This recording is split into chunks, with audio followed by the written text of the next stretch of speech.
Hello, everybody. On Friday, today is Friday, and welcome to Work Smarter, Not Harder workshop. Today, we're just hanging out with a beautiful, smart, a great looking SEOers, gurus, experts. Everybody knows them, of course. So we got Terry Samuels, and we got Chris Labette and JP Jordan Pierce. Thank you guys for joining us today. Thank you for having us. Happy to be here. Awesome. Thank you. So let's start. Terry, can you introduce yourself? Let's take a quick round introduction a little bit right now. And sure. Yeah. Yep. My name is Terry Samuels, and I am the owner of Salterra with my wife and 3 of our 5 kids. I've been doing SEO about 10 years now, maybe 11. Nice. I've kind of lost track. I love on page. That's my jam. That's what I like teaching, talking about, and then of course schema falls right into on page. But I'm happy to be here. And anything you guys want to know, ask away. Absolutely, sounds good. And Chris. I'm Chris Labette. I run a digital agency in Canada, SEO Bank. We usually focus on entity SEO with a side of schema. So me and Terry jam on that, and known JP for a long time, OG in the local maps game. And I've been recently digging the MapPackToolbox with Ravi's tools. So all good. I appreciate everybody, and thanks for having me on. Thank you for coming. Thank you for joining us. JP. Jordan Pierce, been in SEO since 2008. A lot of you probably know me as being the maps guy, but I've been kind of bringing out some of my old skill sets of more web development, web design, so building my own tools, using Python, JavaScript. But yeah, definitely excited to be here. Known all of you guys for quite a while. Definitely looking forward to going over some great stuff today. Thank you for joining us. And yeah, so today the schedule is basically, it's open schedule, guys. It's just the casual talk. We're just gonna talk few tips and tricks. But let's start. Jordan, you mentioned that you're gonna talk about proximity, in local SEO, right? Yeah, it seems to be a big thing that people are worrying about, getting those near me searches, and I'm trying to push your grid maps. So I'm going to be talking about one, why your grid maps is wrong, and some things that you should be looking at when it comes to data, and really expanding your visibility. So I can share my screen. Yes, absolutely.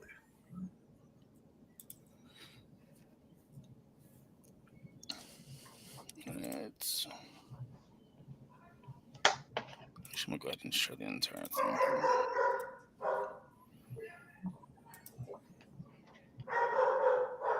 All right. Can you guys see my screen?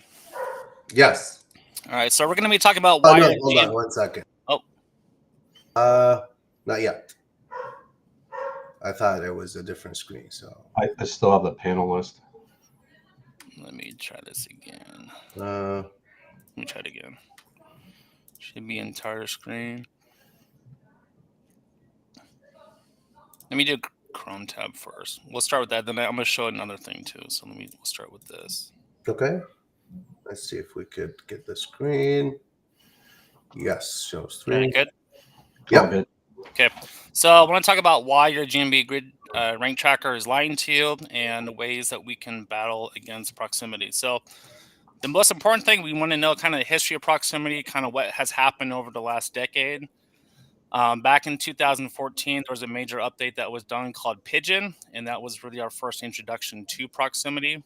As we move along to 2016, we had something called Possum, which wasn't necessarily proximity per se, but it was a major filtering issue. So if you've ever had problems where, let's say if you're a lawyer, a lot of times this happens, or a dentist, you may have 5 to 10 businesses all in the same building. Possum was a way to help filter some of those results out, but a lot of that came because of some proximity issues. Then we're going to jump into 2017. There was an update called Hawk, and two important things here is one, if you've been in the game long enough, the in map results on actually Google search, it used to be a 7-pack. So you would get 7 search results instead of 3. Well, in 2017, they switched that from 7 to a 3-pack. Also during that same year is when they introduced the criteria for those near me searches that we're all trying to get. And then we jump into 2021, which was called the vicinity update, which was actually, there's a huge increase on the weight of proximity and how we, how different results are displayed on, different types of data sets like user locations, user history, kind of where they've been throughout the area. One thing I wanted to point out too is that during 2017 to 2021, it's when we started to see that mobile first index come out. So mobile first was a big thing when it comes to especially map results and search results. And then we're going to talk about some things that we can do in the new year. So I'm going to talk about the vicinity update a little bit, and then we're also going to talk about why it's important to look at your data when it comes to using your map grid trackers. A lot of those trackers are really great tools because it gives you good visual of some areas where you could increase proximity, increase 5-mile radius to 10-mile radius and things like that. Now all those rank trackers are really great. However, there are several of them. I'm not going to point any names out, but you just have to be careful because a lot of these tools don't have the actual data. I know that probably the closest one that's going to be out there is going to be Lead Snap and Local Dominator. They're using the most accurate data when it comes to Google Maps. You just want to be careful using things like Local Falcon and some of these other ones because they're actually using averages when checking your rank tracking rather than actually using real data. So I'm going to give you an example of some different things to look for when it comes to proximity. Give me one moment here. I'm going to stop sharing my screen so that I can show this window. So give me one moment. Sure. No problem. I got a question after you're done. I'll let you finish. But yeah, go ahead. Well, you mentioned mobile first indexing, and I reached out to another SEO, and it was something that I kind of flagged in terms of like our process. So there's such an emphasis with mobile with Google, but I don't see like a lot of SEOs having like an SOP or anything above and beyond like your usual touch points or anything else. So does anybody have like a half decent like SEO mobile SOP or something specific that kind of boosts rankings on the mobile side, or should you even worry about it? Like, is mobile algorithm close enough? I think the most important thing is really, since a lot of you guys are great, especially Terry, he does a lot of on-page and website design, is looking at this Core Web Vitals. I don't think it's talked about as often as it should. If you go to the web page speed test, it gives you the different numbers for, especially one thing you want to pay attention to is the indexing, because Googlebot stays on your site for 4 seconds and then they bounce. So I think you want to take a look at what your optimization scores for your mobile between your desktop. I would start there first. Yeah, we pay a lot of attention to that index, like the green versus gray, and as well as. And did they recently retire that in Google Search Console? I think they got rid of some of the scores. Yeah, I'm not sure if it's the indexing score. Yeah. Yeah. But that's definitely one that I would always start there first. Cool. Thank you. Yeah. So let me go ahead and pull this up here. All right. Can you guys see my screen? Yes. So this is just a tool that I made. I wanted something to kind of give me a decent representation of what the actual data would look like. I live in Northern California. A lot of my clients are within the Contra Costa County area, so I designed this tool to be tailored towards that. So what you're looking at here, I don't know if it's hard to see, but each little blue pin here represents the actual GPS point location of the very centroid of each one of those cities. Okay. So if we are going to be looking at something like Locksmith, Walnut Creek, California. It's going to take just a minute here. Now I organize this by search results. So if there's anything that's within 3 miles for that search result or from the actual location of where I'm searching from, it's going to be green. Anything 4 to 6 miles is going to be in yellow, and over that is going to be in red. So one of the first things that you really want to look at is there's different ways to look at your rankings. One is going to be your proximity. So it's going to be, of course, how far you are from the actual search. But not only that, there's also proximity scores of how far you are from the actual centroid of that major city. So that's why if you look at the history of proximity, it started with relevancy being from the center of the city, and then it kind of worked its way outward. That's why a lot of times, if you look at it before 2017, it didn't necessarily matter how far you were, but they used the center of the city as kind of like a starting point. So if we look at Bomax Locksmith, they're ranked number 2 from Concord. That's about 5.23 kilometers away from the center of Walnut Creek, which is actually where I know where this business is located from. Walnut Creek, they're going to be, pretty high up there. But it's important that when you see the results showing from every single city, that you're actually taking into account different points of, one, how far they are away that they are from that area, and also, two, taking a look at the relevancy score. And the first relevancy score point that you can see is going to always be from the business name. And then it's going to move to other points of your GMB profile, reviews, services, products, and then your on page as well. Now that's for a geo search. If you're going to see something that's more, let's say, just locksmith near me. So this is taking the GMB center point, the coordinates of the GMB, right? Yes. Yep. Oh, awesome. Yep. Okay. And then what this does is actually going to calculate the distances from each one of those cities. So let's say we click on this business. It's going to give us the distances. So I know that this locksmith is actually located in San Ramon. It's going to calculate the distance, how far it is from each one of those location points. Do you find like a one-to-one kind of correlation between the distance to like rankings in the map pack? Like basically the closer they are, the better it gets, plus relevancy, plus probably authority if you're doing other things with the GMB. There would be a 1-for-1 if, however, one thing they take into account, because the centroid is kind of the center point between all of these updates from the history, the closer you are to the center of the city, the better off you are. Of course, you don't necessarily have that choice as a business owner. You don't get to choose, like, I want to be dead center in that city. So you kind of have to work of what you have available. Like these guys in Walnut Creek, they're pretty close to the center of the city. Google needs to introduce a floating point for centroids of cities so that it's fair against all GMBs. Yep. I'll rewrite the algorithm tomorrow. No problem. Yep. So another thing too, if you're a service business, this is one thing that I would really utilize as well, is take a look at your history of all the jobs you've done. Like, let's say you're a plumber and you're located in Lafayette, California. Take a look at your jobs and see where they're actually coming from. So if you have a lot of jobs in this area and you're getting some green,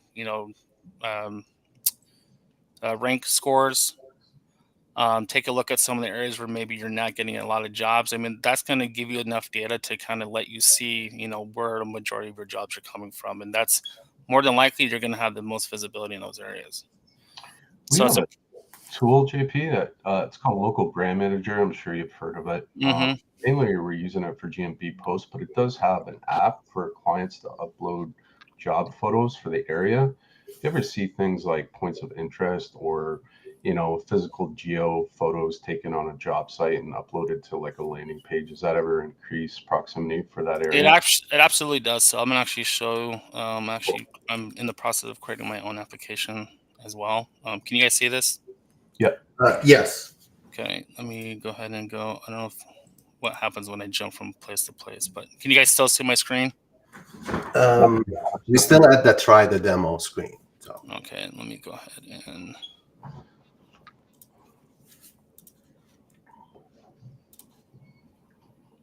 It's going to make me turn on my location settings. So let me go ahead. Let me go back and unshare this real quick.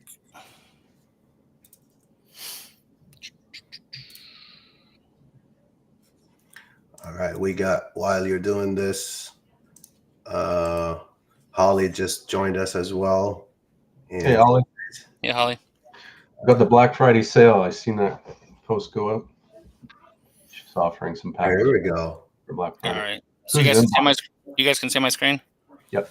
Yes. So this is going to do something very similar. I'm in the process of still building this out. So eventually, what you do is you can upload a photo. It'll actually it'll take your actual location of where you're physically located and tag it as a map embed. Then you can say, plumbing or heating repair in Lafayette, California.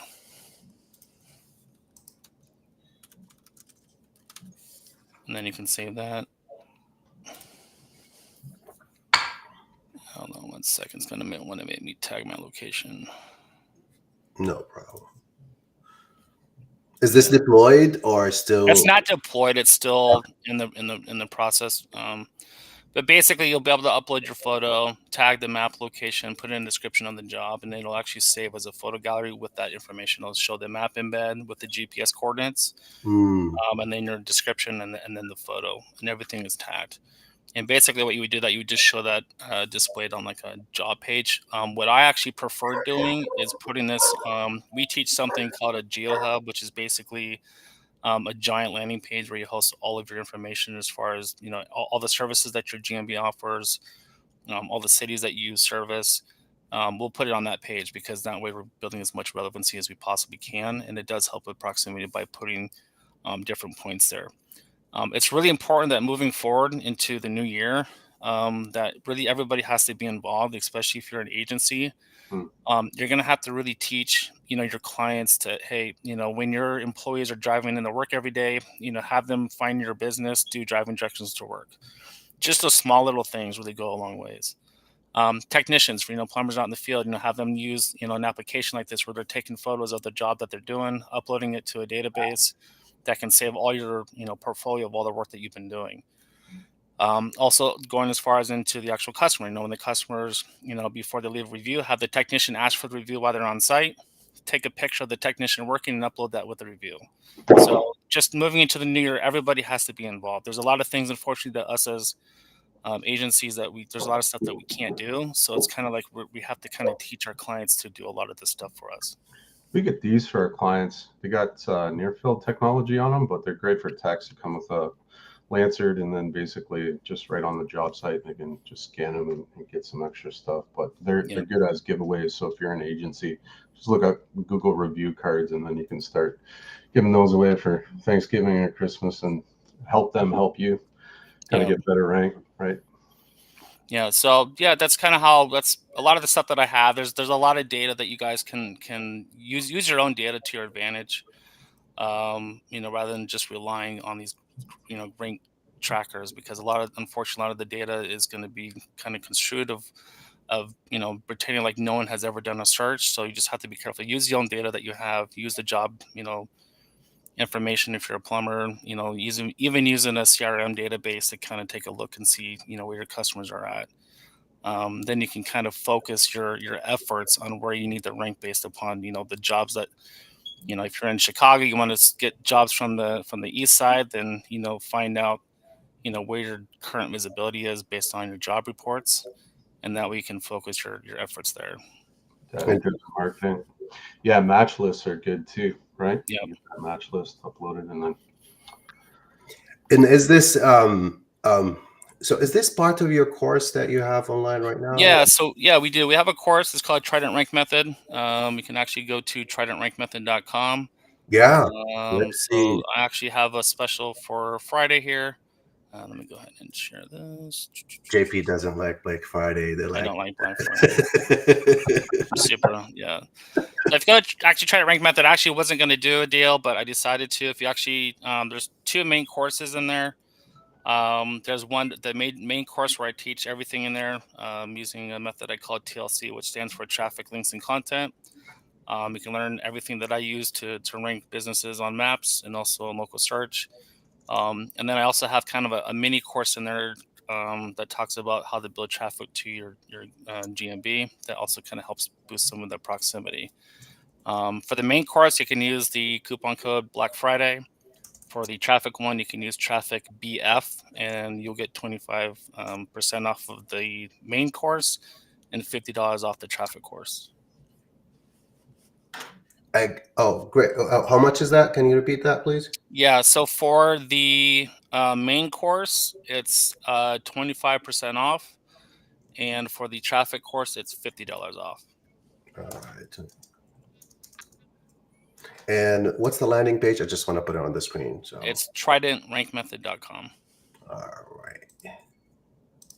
1 second. If you guys have any questions, just type them in. We're gonna get the questions. If we didn't get to to answer them, we'll answer them at the end. But even right now, if you have any question for Jordan, please let us know in the comment below. If you're watching from YouTube, Facebook, whatever you're watching from. Okay, method. I can't type today. It's just turkey. It's because we're all here. I usually can't type when people are watching me. I'm like, can you guys just look away? Yeah. Here we go. I know there's a lot of high-level SEOs in there, JP. I hear good things. Yeah, so. there's about 90, 96 people in there. We actually have people that have been doing this for a long time, and also people that are like brand new. There's a couple small business owners in there too. So it's like more, even if they don't know SEO much of their beginning. Yeah, I have a whole section where I break down kind of the science behind maps ranking and like different ways to look at certain features of your maps, and it breaks it down to even if you are brand new. And then I dive into a little bit more kind of advanced stuff, but it's all, to me, it's all very not basic stuff, but it's stuff that's important to do that a lot of people miss. SEO can be very monotonous work, tedious work, but it's something that as long as you just stay on it, then you'll get the results. We have meetings at least once a week where we go over some type of topic. Last week we went over some power linking method. Before that, we went over press releases. So we have different. We try to do like a power meeting once a month, which is basically it's about an hour and a half long. Interesting. We go over questions and answers. We do like a full subject meeting, and then we have like weekly where we just go over one aspect, like press releases or links. Or I have another one where I'm coming up with in the new year that talks about building link network and traffic network. That'll be towards the first of the year. That's all included when you join. And we see Keith, he just commented the link, guys, for you. It's on the screen, and it's $375 today only.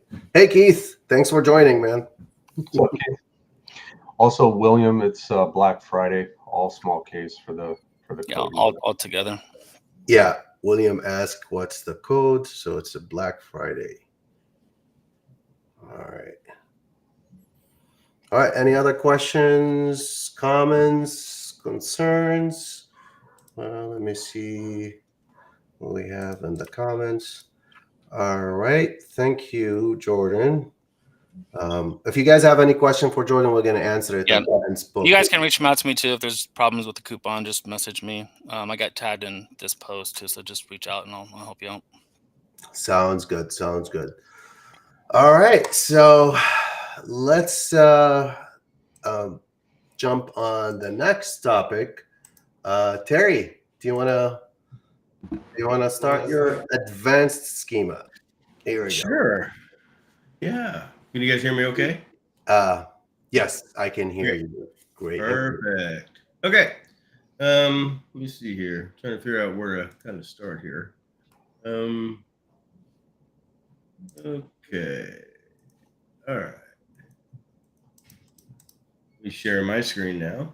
Here we go. I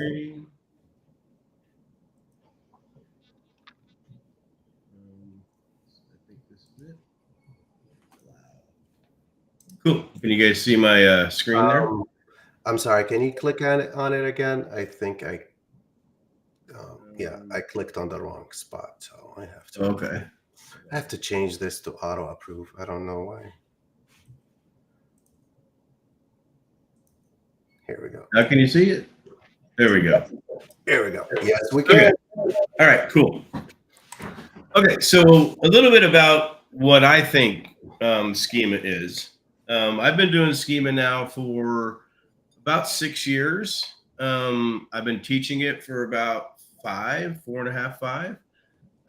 But when I found schema, it was really intriguing to me because I'm a code guy. I don't care what websites look like. I don't care about colors and stuff. I just like code.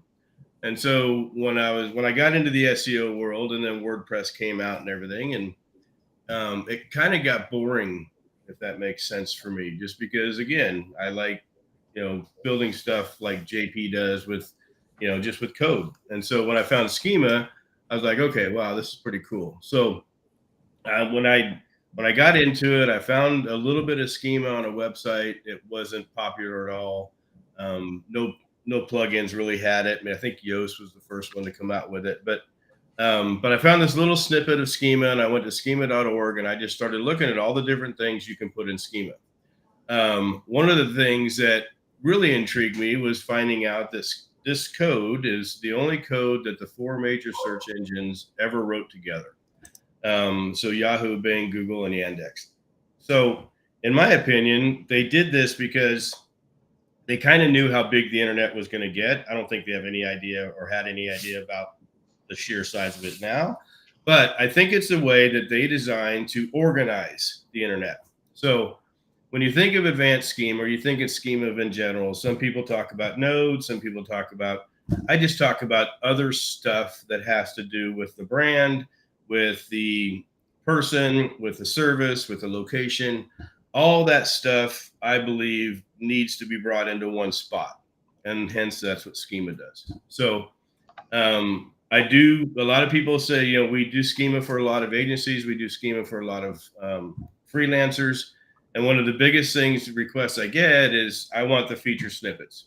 Okay, that's such a small part of schema, but it's a goal. But you also need to understand you can't control the snippets. That's completely Google's idea and whim. But it definitely will help you get there. But you also have to understand, if you do happen to get a snippet, you're probably going to drop lower in organic rankings, and you might get less clicks on that page. So, there's always strategies depending on what you want to do. So when you think about structured data, you think about all the different things. So if you do a search on, Terry Samuel's SEO, I think there's like 188,000 results or some crap. Anyway, so the idea of schema is to bring in all that stuff, not all of it, but all the good stuff of all that stuff into one spot. And that typically would go under the same as. So one of the things, and one of the reasons why plugin schema doesn't work, is because they don't go out and do the research of it. So they don't go out and they don't do the research of Jordan Pierce or, Chris Labatt. I mean, all these things, the plugins don't have any of that capability. And that's the power of schema. That's what schema is designed for. Schema is designed to do all the research and bring it all into one spot. Okay. So when you start thinking about, do I need schema? That depends. Are you a brand new business? You might not need schema right now. But as you grow and as you get bigger and as the years go by and all this stuff, then you're going to need schema more and more and more. Now, with the wrath of AI happening over the last 12, 18 months, I think a new website gets built now every 1.7 seconds is what last number I heard. So, but anyway, so now the schema portion of it is going to help 2 things. It helps the crawl, because we know Google can crawl the schema. It's in the head. They crawl it. They don't have any problems understanding it because it's their code that they designed. We're just copying it and putting the stuff in there that we want. And the second thing is that it speeds up, in my mind, different things. And I believe through the testing that I've done with Clint and Ted Kubitis and some of these other people out there, that if Google really understands that web page through the schema, they probably don't need to go down to the body at all, because it's going to be a better representation in the head, because you're going to include more information. You're going to include more information about the images on the page, if there's a video, all this type of stuff. So as you go through schema and as you go through the different things that you want to realize, is schema is just like SEO. Each page stands on its own. Okay, Google doesn't rank websites, they rank web pages. Schema is the same way. So you've got to be very careful. If you don't have a video on that page, don't put a video schema on it. If you have your organization or your professional service or whatever you have for site-wide, make sure that you don't put in reviews on your site-wide, that you don't put in videos and stuff unless you have those on every single page. Again, you're trying to give Google, Yahoo, and Bing a better representation of what that page is about. And that's why you don't want to convolute the system. Okay. Be careful with review schema, and sometimes FAQ schema can cause a trigger warning or it's either a warning, I can't remember. Anyways, there's two things from Google Search Console. It's either a warning or here, let me get it just real quick. Sorry. Or an error, right? Yeah, exactly. Error warning. Sorry, brain farted there for a second. Yeah. I lost my screen. Okay, I got to redo that again. Sorry about that. I'm not even too sure. Do they still have review as far as like that 5-star snippet for? No, that's the aggregate ratings. That's the aggregate rating stuff. Yeah. And we still, I still put it on almost every website because it does not cause an error warning. So if it ever does trigger again, because we've all seen what old is new comes back at some point. I don't know if review rating ever will, the aggregate rating, because I think it was heavily abused, right, and heavily manipulated. So, but like I said, you'll see that my schema today, I still have it on there. But as long as I don't get an error or warning, I don't care. So we always start with schema doing the site-wide. So the site-wide is typically the brand research. So you research the brand, you research the founders. If they've got some high-end executives or managers, you can do the research on all those. And then we start building out the site-wide. The site-wide is a 50,000 foot level. What are all the services? What are locations you go after? That type of stuff. So when you look and see, what you want to put in schema, again, if you're going to do a brand on, George Brazil, which is a massive AC company out here, I did the schema for. But if you do a thing on George Brazil, then they have pages and pages and pages of all the stuff George Brazil has. They have charities, they have just all kinds of things out there that they do, local events and sponsorships and accolades and awards. Well, we go out and we bring all that in. So Google has a better understanding of who the brand is. Yeah, the brand is all these things, but the search engines don't have to guess anymore. They don't have to go back and realize that this brand belongs to this thing that's mentioned on page 4 of a search result type of thing. Okay. So, again, I think our job as SEOs right now is we need to make our crawl easier, right? Because we don't have much time, and the little bit of time we do get, we need to make it count. Okay. And so that's why I'm such a big believer in schema. You want to make sure that you kind of look at the page itself. What does this page have on it? Does it have a video? Does it have images? Do you have like a slideshow presentation of images or a gallery? All that stuff has different schema types that you can include in the schema. Getting the schema ready is the things that takes the most time. This is the number one reason why people don't do the schema that we teach, is because it takes time. Okay. I'm doing a big schema right now for a law firm. They've got 18 attorneys. They got 12 locations. We're on our about 2.5 weeks so far in just research. We haven't even started writing schema yet. We're still doing the research on all these things. But that's where the value is. That's why it makes it so powerful. Okay. But you got to find everything around the map. You got to go out. If you don't have Plebler or something like that, you need to go out and find the machine IDs and the CIDs and, all that stuff that Google used to make easy for us to find. Now you need to make sure that you can still find all that stuff, because on the local side, we really manipulate schema on the local side for maps. And I'll show you a little bit of that here in a minute. So, but we always start with site-wide, and then that gives us time to do all the rest of the schema. So we get into the people and the founders and the services and the local and all that stuff after the site-wide's loaded. Okay. Because we want Google to start seeing something new. Okay. So here's my 2 disclaimers. Schema will not get your shitty freaking website out of trouble. Okay. So if you're going downhill and you need to figure out why you're going downhill first before you call Terry or Chris or somebody to help get some schema help. Okay, schema is not a magic bullet to fix things. It's not a Okay? lifeboat. So, and the second thing is if you work for an organization that has an IT department, you're probably going to get a lot of kickback trying to add this code onto their websites. JSON LD. Yeah. Yep, exactly. So we can still do it with Google Tag Manager. It's not my favorite because it breaks a lot, but just know that if you're an SEO that works for a major firm or something, you might have a little hard time selling this. But if you need my help, I'm happy to help you sell it because it's so powerful. So after you got to choose the right @ types. Okay, so here's where I see people making the biggest mistake. If you're a local business and you're not an exact match domain, local business should not be your site-wide in any instance. Okay, local business are designed for local. What do you mean by site-wide there? Well, like if you have like solterrasite.com, I'm a local business, but I don't put local business, the @ type local business on my site-wide. I would rather do organization or professional service or some of the other ones. Plugins, Yeah, they exactly. do that where it's like organization across every page. Exactly. I got you. Does it have to be on the Google My Business landing page that they have the website on for the local, right? Oh yeah. Any local page, whether they have a map for that page or not, should be local business, without a doubt. Okay. And then we typically, if they don't have a map, we'll typically put the URL as far as the main entity, which is the driving direction URL from that city to wherever your map is. So it's one of the little things we've tested and kind of been able to manipulate a little bit with Google.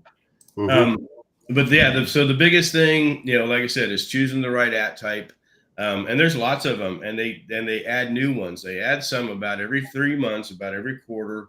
And they're starting to add some things that really are starting to make pretty good sense. So they still don't have anything that has to do with our business, like, web design or any of those type of @ types. But for the contracting side, they have a bunch of them they just came out with. They've got not only painter, but they've got house painter, they've got company painter, commercial painter. So they're trying to add more @ types to try to give Google a better understanding of who that person really is or that company. Okay. But, again, look at site-wide first and then start looking at your service. Your service schema is going to be for your service pages. Your local business is going to be for your local business. If you have FAQs on the page, which if you don't have FAQs on the page, you need to put FAQs on your page, and then you need FAQ schema. Okay. FAQ is the one place that we teach people where you can do entity stuff. That's where you can do a lot of stuff around your FAQs. You write your blog. If you look at Solterra Sites blogs, we have an FAQ for that service and, Trust Us box. It used to be called the author box at Solterra. Now it's the Trust Us box. And we have that at the bottom of every single blog. We have FAQs at the bottom of every single service page. Okay. So, just through testing, and when Google comes out and says we don't pay attention to FAQ, you better quadruple down that they pay attention to FAQ. Mm-hmm.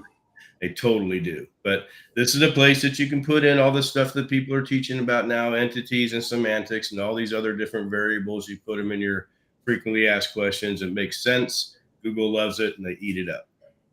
Okay. All right. So site-wide schema real quickly, it's just basically what it is. It's everything about your company on a 50,000 foot level. Okay. So, name, logo, contact information, social media platforms, what awards have you won? What about the founders? What do the founders belong to? All that type of stuff. Okay. Let me see here. The homepage schema. Now the homepage schema that we do is different. The homepage schema has what we call the citations. So people that still build citations, people that still do stacks and Google stacks and all this stuff, if they're pointing to the homepage, we just put them on the homepage schema. We don't want to put them on the site-wide. Okay. Mainly just, again, I don't want to convolute my Phoenix page that has a GMB and its own citations. Okay. So as I build citations or stacks or whatever for my local business GMBs, they're still GMBs, then those are going to be on there. So I don't want to put it on the site wide where now it's getting confused. Google's getting confused about what to do.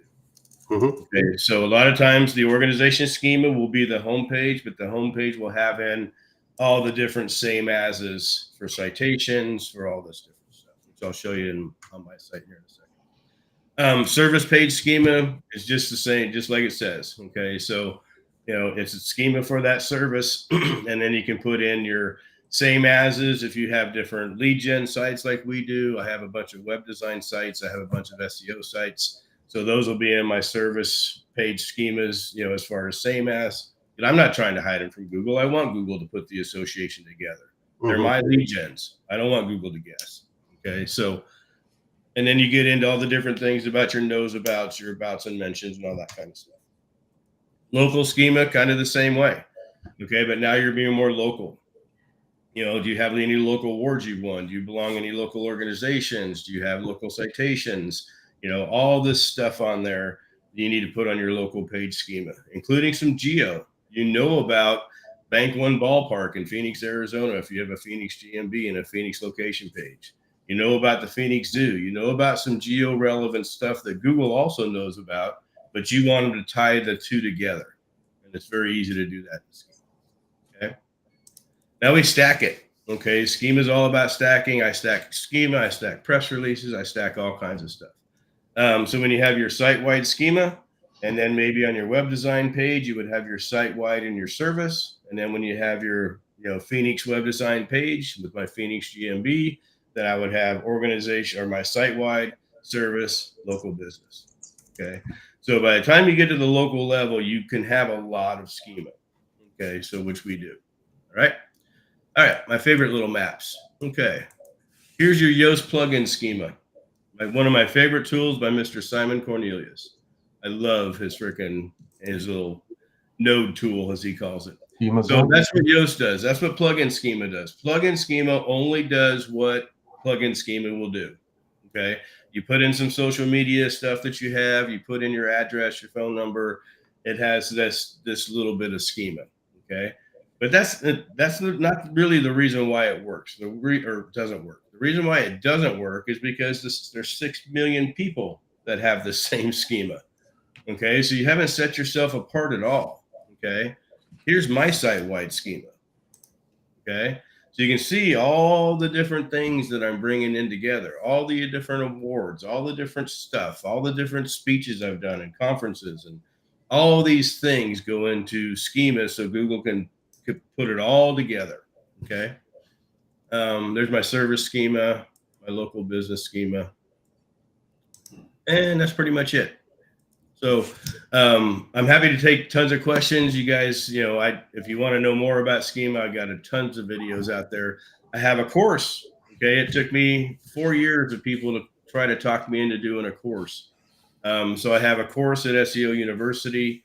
I also teach on page with live classes, and I'm starting the next one in January. The same Black Friday code is good for the university and spring training. So spring training is our conference that we do every year. JP will be speaking at that this year. Good. Thank you. We still have a few more speakers to pick, so I'm not going to let all the cats out of the bag. But if this is going to be the best price to get spring training tickets also. So quick question. Is this the coupon code 24 Black BLK Friday? Is that for the three, for all of them, or just for the SEO training? No, it's for the SEO training, the course. It's everything on SEO University, and then also the tickets for spring training. Same Black Friday code.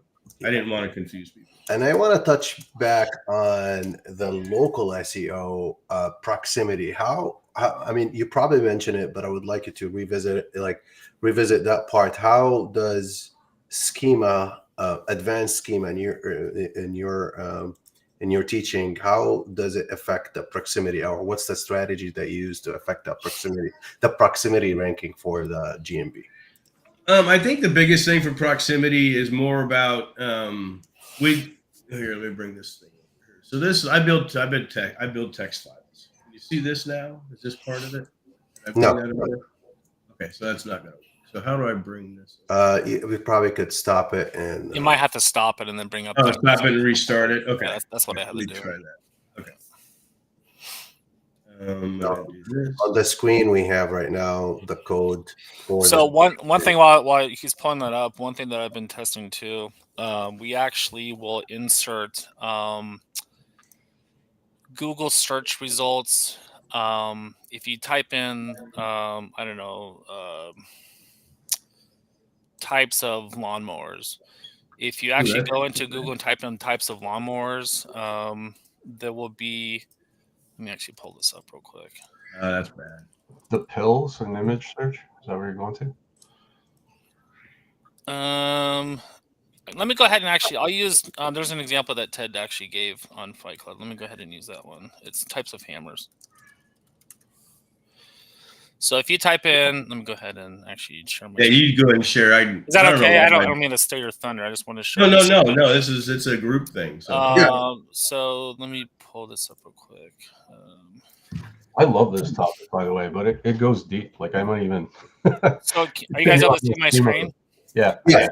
So Ted went over an example of this on Fight Club probably like 3 weeks ago, and they talked about some of the results that you get and how Google it actually uses its entity database to define different things in the search results. You can get a lot of really great information just from inspecting this. So let's say, for example, straight claw hammer. Let's see here. So I don't know if it's hard to see. Let me see if I can zoom in. No, we see the dev. So you guys ever see this part that's highlighted here? Yeah. So we've actually been kind of using a variation of schema in the sense that we're actually using Google's database and what they define entities with their search results into our actual pages. So if you were to list different items, there's a certain HTML, which is usually like an item prop HTML code that you put into a page, especially if you're, for this example, listing types of hammers. We're actually taking the data from Google. So like data attribute, entity ID equals entity name, straight claw hammers, and putting them actually into our pages. So I'll show you an example of what that looks like. Let me go ahead and stop sharing this real quick.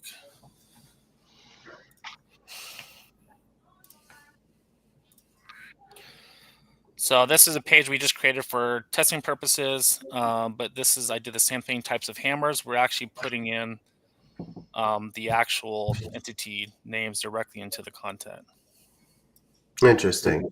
Yeah. So it's entity ID, it's got entity data name. And so if we just remove the view source, I'll just kind of show you, real quickly what the page looks like. It's just basically just a list of, types of hammers. So instead of doing it where we're actually defining on like the header of the page or anything like that, we're actually defining it where it's actually found on the page. And we're actually using Google's actual identifiers directly into those pieces of content. It's more work, but you're doing it, by sentence if there's a need for it, a certain word here to actually define the intent of that page. Yeah, I know. I was on a call with Ted, and it was SEO Fight Club again, but right within Chromium, they'll show you the entity ID. Is that where you're pulling that ID from? Yes, yeah. So I actually went through and did inspect. So let me go ahead and go back to this one. And proof's in the pudding, right? So if they're using entity IDs directly in their own browser, how much leverage do you think using that in your schema or, like you're doing with item prop direct in HTML gives you? I mean, that's it completely gets rid of disambiguation, right? There's no,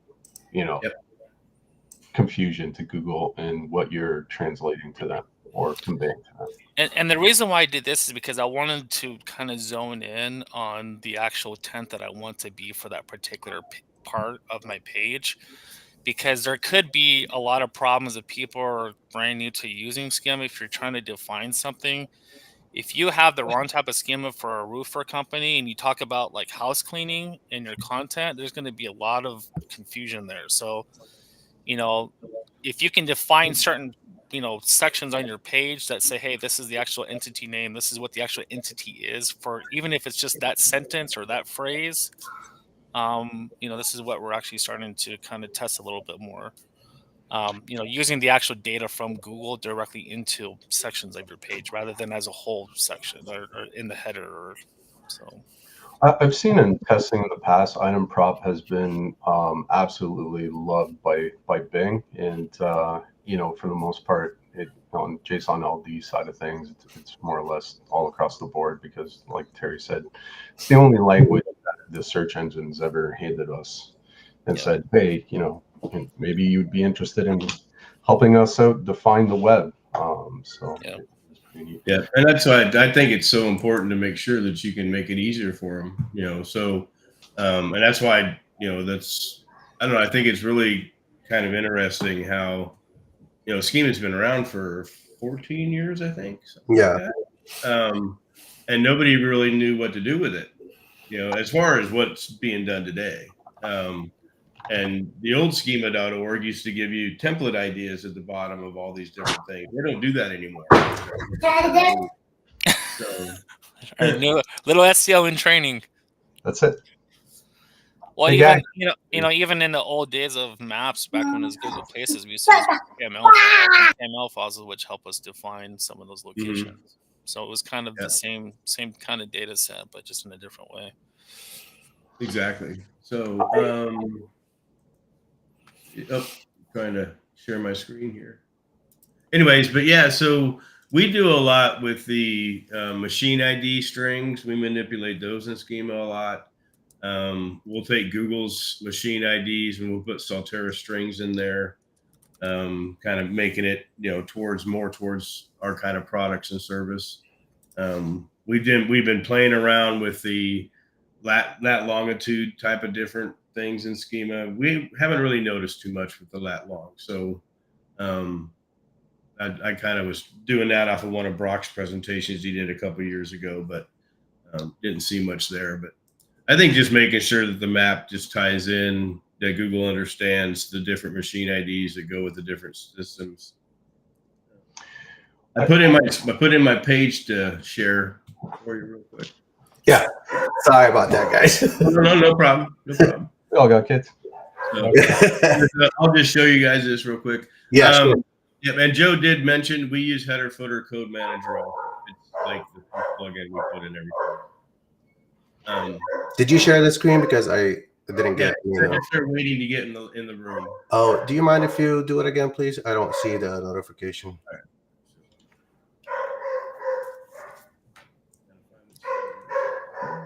There we go. Yep. Here we go. Okay, so this is the schema on my homepage for Saltera site, and you can kind of see in here. This is the organization. This is the site-wide organization schema. It has a little bit in there, not too much. Talks about the founder, which is me and Elizabeth, or Elizabeth and I, whatever gender, whatever. But it just talks about all the stuff we're members of, the same as is, and this thing can go longer and longer and longer, especially for me. I've got a lot of stuff out there for me because I've been building my brand for the past 2 years. So, on my Terry Samuels page, there's a lot more. So I didn't want to put a bunch about me on the site wide because, again, I have my own page. Elizabeth doesn't yet. But BBB, we belong to the BBB. We belong to all the different things.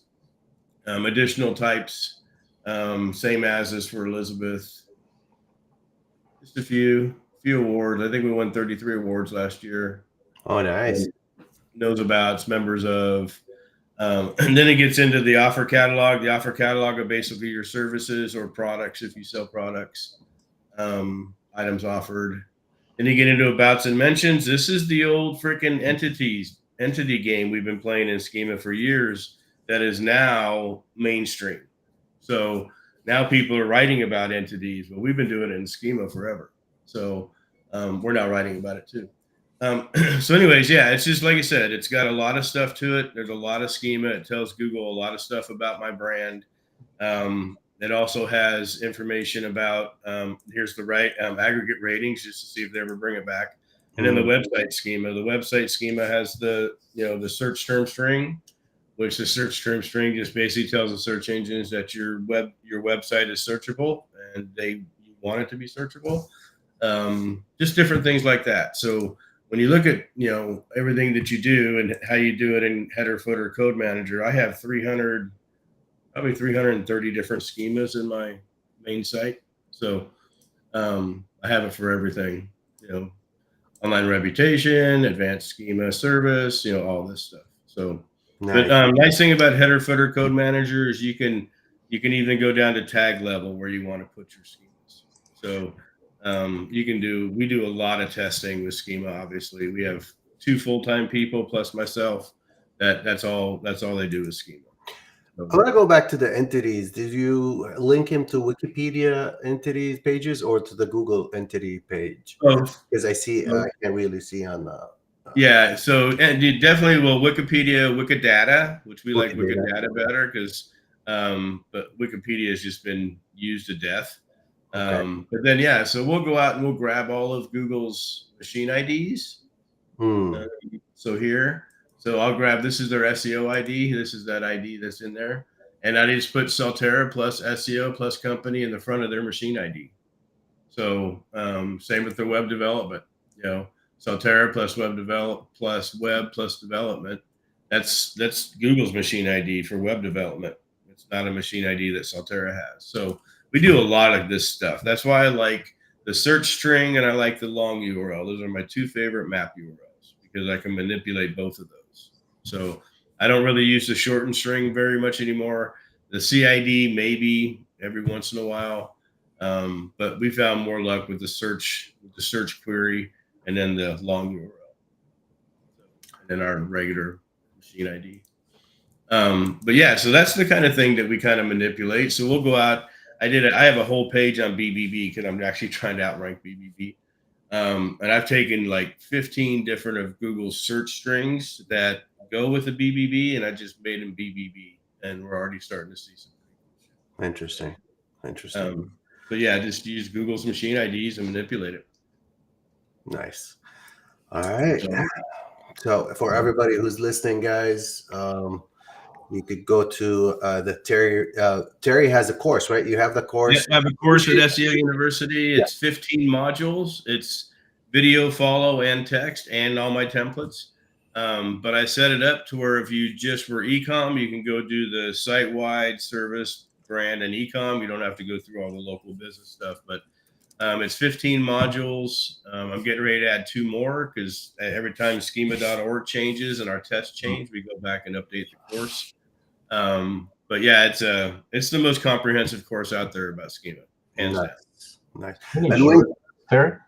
Yeah. What's that? Any shortcuts? So we have a Google script that we use in Sheets that essentially help us pull, the entities in the list, and we try and grab as many of those nodes or whatever you want to call them, basically your Wikipedia links, right, and the machine readable IDs. But it takes time, as you know, right? Like you said, you're 2 weeks into a project. We just finished one for a nonprofit organization, and they absolutely loved it. They got recognition due to it, lots of snippets, which was great. But it is time consuming, right? So with my presentation, we're talking about staying profitable, but yet, like stretching your, months in terms of your SEO deliverables across, a 12-month thing. So what advice could you use? And I mean, that's how I found Rabby, basically, was because MapPackToolbox. I was using that on everything from G sites to the local landing pages to everything else. And they're great tools. It takes time to find, like you say, the research and really go through and. Well, we built our own tool that does pretty decent research. The problem with the research is if you have common names, if you have, like if you have a misspelled name that's a common name, but it's misspelled, it struggles with that. Topicalrelevance.com used to be our go-to, and the guy that bought that actually created Zista, Zizta. Right. Probably one of my favorite toolboxes right now. Okay. Because it'll go out and it'll find all the not only the machine IDs, but it'll find all the Wikipedia links. And then you can turn it into all the different topical relevance. You can even build a web page and a website through this thing, through all the different stuff. But and then you just keep text files. I have probably over almost 1,000 text files of entities that I've done in the past, because they typically don't change. It's like doing keyword research for plumbers. If you're niched down to plumbers, you don't need to do keyword research for plumbers every time you get a new plumber. You just need to maybe geo modify whatever the results are. But you don't have to go out and see how many people search for emergency plumber. And that's typically the same way we do with text files. So I've been doing text files because I'm an old coder. When I was building in Dreamweaver, you had to live in text files because otherwise you just totally screwed the pooch. So yeah, but this is our go-to tool to help us with schema as far as a lot of that type of research. But then the rest of it is just manual, especially if you some of these lawyers are 40-year-old lawyers, and there's just a lot of shit out there. Right. My staff 2 years ago found a lawyer that was disbarred, and the company didn't even know it.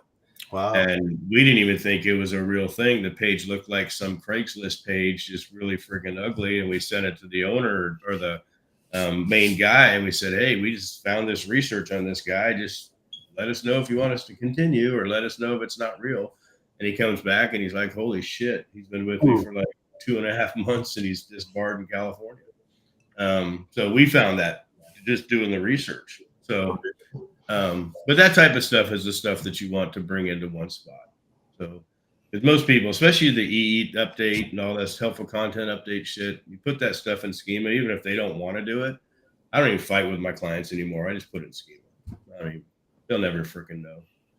Yeah, we like has credentials a lot for kind of actually it works really good on local for like a arborist or anybody in tree services. You have like and significant link is what we do. We'll throw a property in there as well. So pretty cool stuff. Yeah, definitely. Actually, usually that's how we're pulling a lot of the machine readable IDs, but cumbersome some days too, right? So I'm always maybe we'll all get together one day and JP can Python a script for us. Here we go. Well, that's why people are probably like, why is Jordan so quiet during this conversation? I'm like, because I don't. Sorry, I'll be the one guy who says I don't use it, but I mean, there's 1,000 different ways to rank a website, and that's what. Yeah. That's the whole thing. There's so much, and it's but again, it really just depends. I'm a big believer in trying to make Google's job easier, so I get better benefits. There's just extra data for Google to read. Yeah. They crawl the schema first, but I mean, it's the same thing on the content. Sometimes you could have your schema and the content and a point of content, basically. So for sure. So I mean, but and we've been hired. I did schema for some pretty big guys. And we've been hired just to try to get different things in the rich snippet that they already have. They just have a couple boxes in there they don't want, and see if we can help Google choose a couple different boxes. Interesting. So, thank you for taking the time and sharing. I'm happy to talk about it. Get the course. You also are in a private Facebook group with me. So there we go. Where they can reach you. So whoever is listening right now, because I see some comments, they're like, "Oh, this Terry sounds legit." So when they can find you online, Terry? Just solterrasite.com is my main agency site. You can always get me through there. I'm all over Facebook. If I'm not suspended, which I haven't been in a while. I was good this political season. That's JP's specialty. I was going to say how many times that JP that's my job as a fucking jail. He knows how to crack the Facebook algorithm and make it piss them off. Last election cycle, I think I had 3 30-day suspensions. I almost lost my whole Facebook account. So I kind of kept my mouth shut. I just like to let people, have some critical thinking and get people out of their shells. And there's no better way to do that than post something very controversial. There we go. Yep. I got Sam is comment right now. He's like, the next course idea: 1,000 ways to rank on Google. So that'll be a good course, Sam. All right, Chris. So let's jump on the next topic. Chris, what are we going to talk about? So that's a very good lead in. Basically 1,000 ways to rank on Google, right? So basically, if we have a solid roadmap, as Ted would say, viable SEO, you kind of want a running pace in terms of, what you need to do next if you adhere to an SEO process, if you, bill your, basically 12-month timeline back to your client in a way that you're not over, zealous with results and getting them, in month 2, we're fully booked, we have to shut down services, which hasn't happened to me in month 2, but it has happened in the past where like, hey, we can't handle any more leads. So you kind of want that running pace to work for both you and your clients, offering value. Money is a consequence of providing value, but in the same token, you have to have value for your agency. You have to keep your employees running and everything else. So I had 2 presentations. I was running with Schema, but I figured we'd go with the OG. Terry, I learned from Clint and basically had sat in on all the webinars with spring training in the past, and it's definitely worth the money. So I absolutely love it. The hard part for me is it is time consuming. So you have to train up VAs and get really good at it. I'll share some secrets with that, and then we'll kind of move into essentially the talk. So if I hit share screen, there we go. And if you guys, while we're sharing the screen, if you guys have any questions, please type them in on whatever platform you guys using it. Go ahead, Chris. Here we go. Can you see the screen? Because I can't see you guys anywhere. We see the Wikipedia screen, yes. Perfect. Okay, so this was shared with Bradley Brenner recently, and I forget who he said shared it in Semantic Mastery, but this we're using a lot for entity, both establishment and a little bit on the on page, but this is really good for your nose about. So I haven't seen this at all anywhere else mentioned. It's technically brand new, but you can see search engine optimization. So if you had a service page for search engine optimization and you're looking for your nose about or your entities, you can go over to tools here and then basically click what links here. Now, essentially what's going to pop up here is everything that essentially has been redirected or associated, basically linked back to search engine optimization. So this is basically the roadmap or Wikipedia's internal linking structure back to this one page, search engine optimization. So you check off hide translutions and hide redirects and hit hide links, I think. And then we'll end up with all of the redirects. So these are all the old pages that basically at one time Wikipedia had in terms of a different topic. But if you think like keyword cannibalization, they basically created all of these now to redirect basically to the search engine optimization page. So things like Google Consultant, SEO consultants, search engine engineering, these are all, and you would use your SEO brain, but you would pick these SEO expert to go in your nose about, or you could even find if they had Black Hatter. That's pretty cool. Where's Brian? Brian Cotto. I wonder if he's in here. Shout out to Brian. That's pretty funny that it's there. It surprised me. I haven't seen that, but I'm just as evil as Brian. Yeah, that's awesome. Yeah, so that, to me, I've seen a lot of people use this for their on page, and a lot of people use this inside of their schema, but pretty hefty list, right? Keyword optimization. So these are all the words. This is their, bag of words or related entities inside of Wikipedia. It's not exactly like Google's entities. We have different processes for that. Usually I'm using TextRaiser, but definitely something to take a look at. So just Google your main service. They would have it for plumbing or roofer, and then basically hit your tools and then hit these. And then you have all of the redirects that once existed for that particular category. So pretty cool there. Interesting. This could be getting from the Wikipedia API as well, I believe. There's a lot. I'll share one more. So if we did this, and usually this is how we headhunt our machine readable IDs. So we usually do this and then just do wiki, and then you'll get a list of, Wikipedia. Looking for wiki data, so I'll probably just put data after that. And then from here, they'll have other nodes that you can link to, right? So you'll have your mread in here. There's a Python library for this. I just love it. Yeah. So there's your Freebase ID. Here we go. Redirect to the thing. Also for here, you can grab this, hit share. Now these do change because it's a Google property. So we haven't had as much luck with this link in terms of, it's much like your share link with the GMB. Those rotate, right? So you got to be careful with either time stamping or the ID changing. But usually this is the one to go with. So pretty cool stuff. And that's the name of the game for schema and entities, is just doing the research, taking the time. I just like Googling around with your main keyword and then wiki at the end. You know, there's so many DBpedia, Wikidata, Wikipedia. Those are all kind of the places where we source those, and it just takes a little bit of time. But pay attention to pills all the time. You know, your different subcategories or related categories to that. Those will build out your silos. And again, those pages for that. So cool. Let's get into this. So work smarter, not harder. Organic SEO. I figured I'd stay away from local and schema because of the other guests.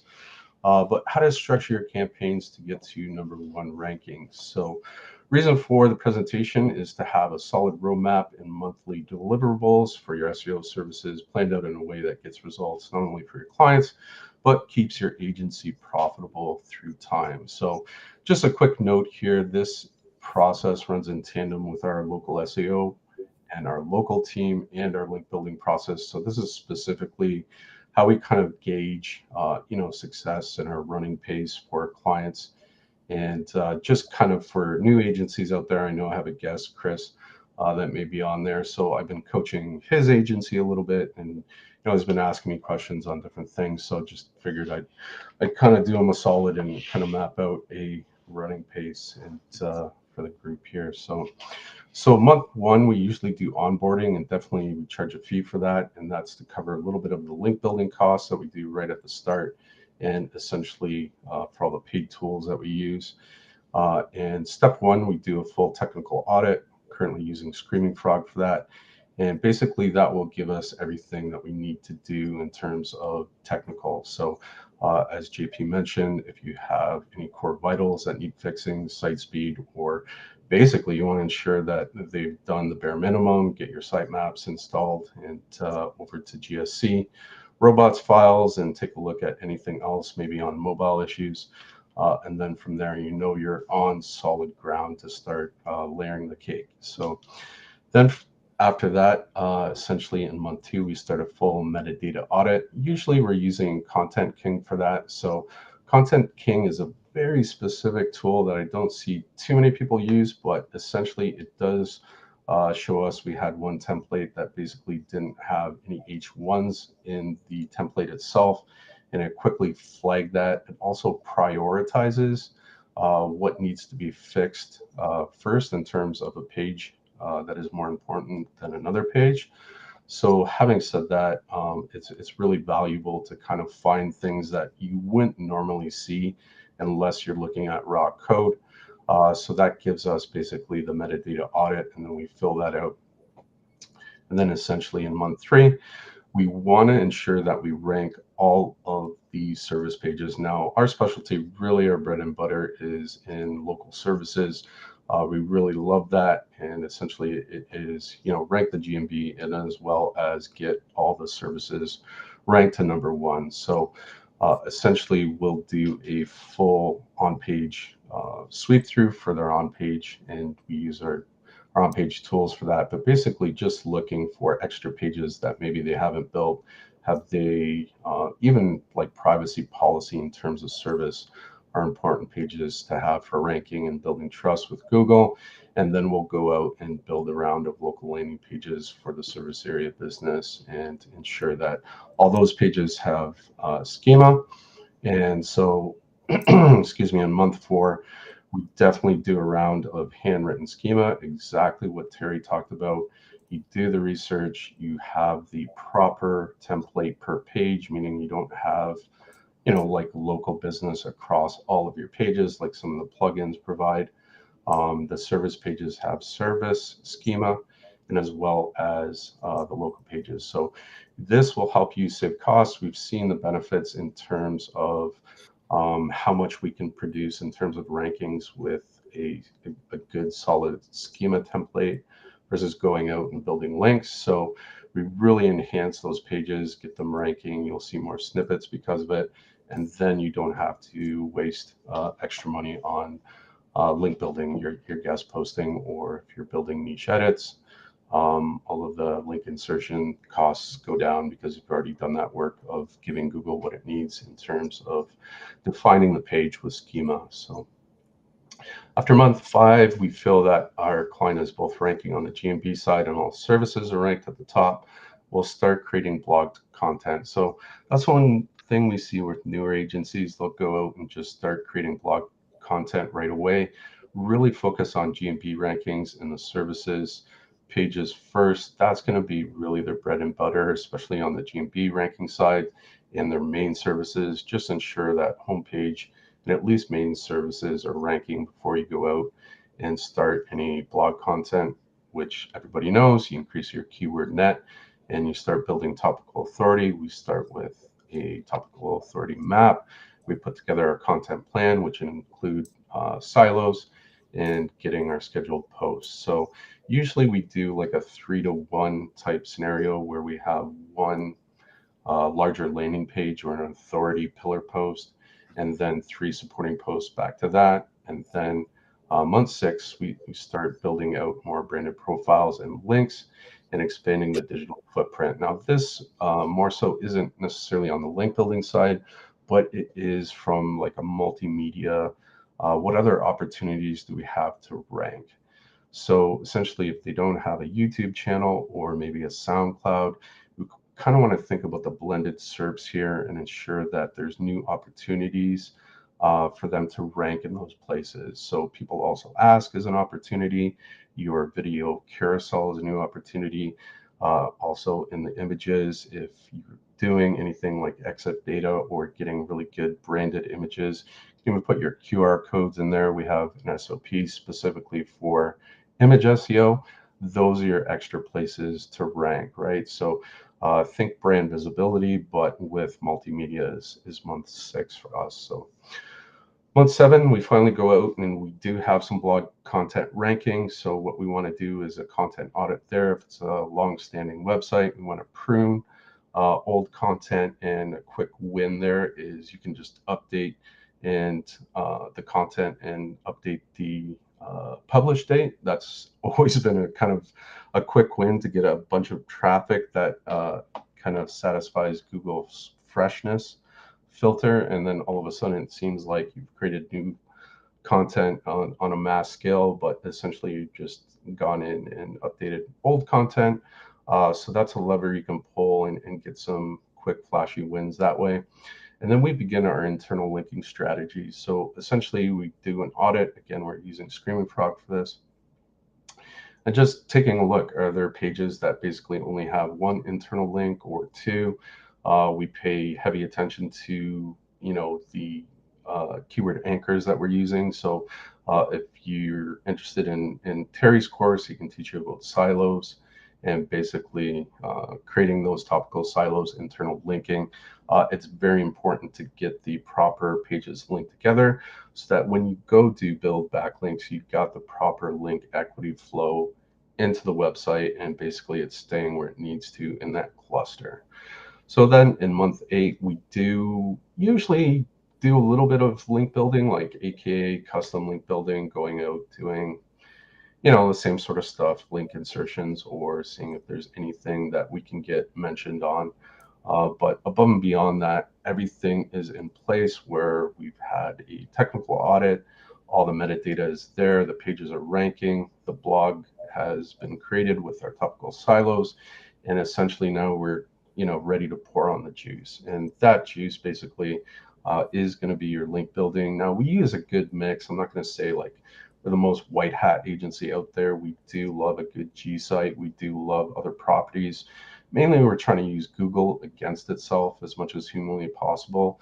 And also we wanted to say that in month 8, although we've already been building links since the start of the campaign. It's just really the area of focus for month 8, where we're taking a look at the competition, seeing where the link gaps are, seeing, the keyword anchor profiles that we've built, and just improving on the whole entire process to see if there's anything that we can do to gain more traction with, number 1 rankings with a few links here and there. And using the GSC data for that. So one thing that is really easy to do, basically, if you create a filter in your GSC, you can go in and filter that page and see essentially what that page is ranking for. Those are really good selections for your keyword anchors. And essentially, even on the local side, we see a lot of guys like pulling keywords out of the thin air, and I'm like, well, you should really be pulling your keywords if you're linking to your GMB profile from your GSC keywords. And essentially, we've created a mini prompt for AI as well that asks Google, hey, is this keyword will this keyword trigger a local map pack result? And if it says yes, then we use it. So we kind of filter those out. So I know a lot of people, plumber near me, obviously a local keyword that's going to trigger a local map pack, something like, whatever it is, plumbing services, New York, yes, that's going to be local, but we see other things in there that shouldn't be in there, linking to the map pack. So just be very careful with your link anchors and use your strategy to your advantage. So no matter if it's chess or football, strategy is going to win the day. We're huge believers in that. We even see that in schema. So, if somebody comes to me and they say, well, Chris, we use schema and we didn't see any returns, I'd say, well, what did it look like? What was the strategy? Did you do the research? Did you do the homework? Or did you use a plugin? So essentially that's kind of the running pace for us here. Then months 9 to 12, essentially just going in and doing proper SEO maintenance, but also focusing on web enhancements, upsells such as reputation management, live chat software. Maybe they need a Crow audit at this time, social media management, or usually we pitch all these things at the start, but we can always get a little bit of a higher retainer by asking them, are you happy? Do you want a little bit more high-end custom outreach packages? And just kind of finesse the clientele from there. So all good. That is the presentation, short and sweet. Any questions or thoughts on that? I didn't No, want to get into. I think that was a gold opportunity that you mentioned there, where you actually went and looked for words, phrases that would actually pull up a map pack. Because I've seen it several times where there's a service that plumbing sort of companies do. It's called like trenchless pipe replacement or something like that. They're huge jobs. They're like $5,000-$10,000 jobs, and I guarantee that a lot of these people don't even really optimize for that. But if you get one of those jobs, I mean, that's huge. Even if you just mention it once on the page, I mean, that could be enough to just have you show, let you be the only result, especially if it shows, 1 or 2 results. I mean, that's a huge opportunity that people can jump all over. If there is a type of service that you wanted, that has high potential, but no one's out there chasing it, I mean, that's a huge opportunity for you. Well, and I've been telling people for months, well, probably over that people need to be writing about queries of how people are searching for their products and services anyway. Yeah. Whether it's Search Console queries or whether it's map pack queries, all the data is there. Google shows you what people typed in to find you. And if you're down the list and you need to now write about those kind of write content and link building around those queries, people also asked, all that stuff's the same thing. You don't have to reinvent the wheel. Don't spend so much time worrying about keyword research when you start getting traffic. Write about how the traffic's coming to you and get more of it. And so, I mean, eventually keyword research is just keyword research, but then now it's more like, okay, well, how people are finding me with this keyword. That's what I want. Yeah. Another big thing too that people miss is I liked how you break down. You spend almost an entire month on technical SEO. And when I think of technical SEO, I'm not talking about building silos. I'm talking about your web server, your page speed, performance. That stuff is so overlooked. Agree. that people just have no idea. Like, if you take I use this as an example a couple of weeks ago. If you take a giant like Walmart, they use a lot of client-side rendering on their pages in JavaScript, and it loads in like 15 seconds, which would be in a normal guy, a small guy, a plumbing electrician, something like that. That would be a huge problem for Google crawling your page. But because it's Walmart, they get a little bit more, free pass for that. So, just focusing on your overall site performance, even as simple as finding what's converting. There's a lot of great tools out there. Microsoft Clarity that has some very light JavaScript to be able to have a heat map to see what users are doing on your page. If your rankings mean jack shit if there's nothing converting, and that's the whole point of us. If we're ranking you as an agency, but you're not converting, that's going to be a huge problem. You're going to stop paying us. We all want to get paid, but if you're not converting, they're not making money. Our job's like obsolete. So. Well, that's typically our first month. Is if you come to us and you're getting 1,000 hits a month and no leads, we're not going after more keywords the first month. We're trying to figure out why aren't you getting leads from those 1,000 hits? At least even 10%. That's 100 freaking leads a month then biggest thing I see in local is, people aren't paying attention where their traffic's coming from. If 70% of your traffic's coming from outside the US and you're a local plumber in Dallas, that's a problem.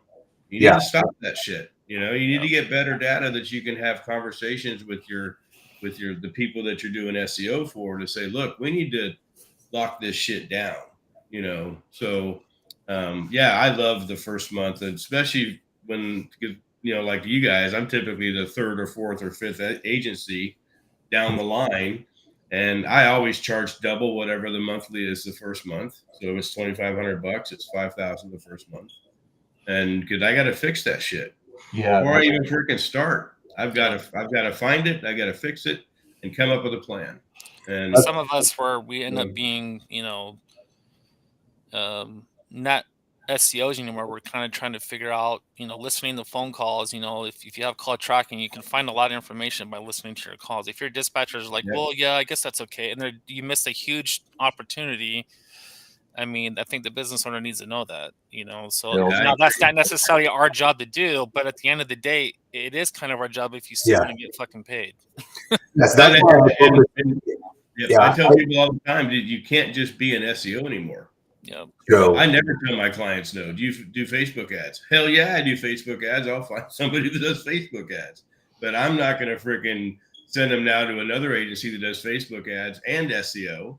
So why would I shoot my own foot? So, And that's interesting, JP. We had a medical spa, and the girl kind of called me. She's like, I see the reports and they're really great, but sales are kind of hit or miss. And I was like, I looked at the calls in G&B, again, rest in peace. They took that away. But I was like, you missed like 40 calls this month. I was like, oh yeah, fire your receptionist. Well, no, I couldn't believe it, but I literally screenshot that and sent it to a client because I was here's your problem. Right here. Fire this person right here. I've got a roofing as an agency, but that data saved my ass in that particular.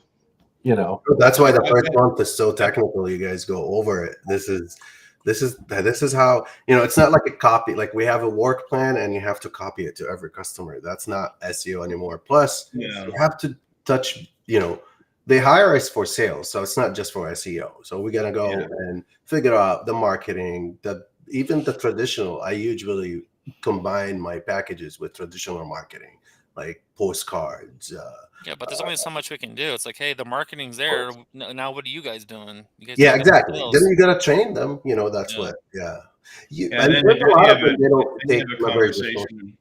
Then you have an equity share conversation. Oh, that's what I never tried to do. I mean, you guys. Okay, not only have I got you ranking, but now I'll teach you sales. But I want 30% of everything that comes. I never take it 30%. I'm firing some of your staff and hire some new people. Controlling partner. Yeah, exactly. Because it's a trouble. I mean, I've got a roofing company. They have no problem with leads. They've got a 71% missed call rate, spending $10,000 a month on PPC, and they don't care. And I'm like, whatever. Yeah, I find there's 3 to 4 different types of clients that fall into like problem categories, like too much money, and that would be one. And I've dealt with them where they're just, we can spend money on ads all day, we really don't care. But no time is another one, and then the other ones are worse, which is no budget or not interested. But those are tough to deal with some days. But that was really good, Chris. I like how you broke that stuff out too, because we have a lot of that stuff. We front load a lot. We do more in the first 3 months than we do the rest of the 9 months. True. I agree with that, because why lose them, right? Like, shoot the works, get it ranking right away, prove that you're worth your salt, and then the rest is a cakewalk. But if you don't do the work in a couple months, then you're in hot water later. That was good though. Chris, what do you use for, like, there's a lot of agency owners, or what's the workflow? I know you mentioned the months of workflow, but the team management softwares that you use, or your agency tech stack, that what you use to get better to manage your team? Really good question, and we've gone back and forth, but really it comprises 3 things. We're on Trello, we have Slack, and everything is in Drive. Okay. And for the most part, like we mentioned earlier, JP, you get your stuff in the cloud. So essentially we can multiply our desktop, our workspaces, by just, duplicating an ISO Windows environment. And then essentially we can hand that out to VAs. So it's like, here's your local tools stack, on a server, and then multiply that as you scale.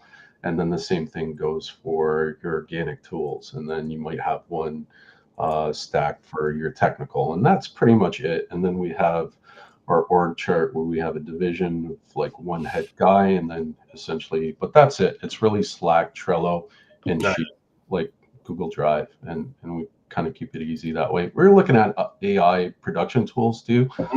Rule your day has saved my life. It was off in the background. Did you hear it chime? I stopped. You did. I gotta take a break and stretch. But yeah, no, that saved my. I just shared it with my wife because she works in the municipality here for the town. Oh, nice. So great. I love it. Yeah, thank you. Yeah, I just built it. I'm like, I gotta control my ADHD, so just like, I have to focus on that. SEO is ADHD. My thing with that too is I don't take as many breaks as I probably should. I don't. Even just to get up and like walk around.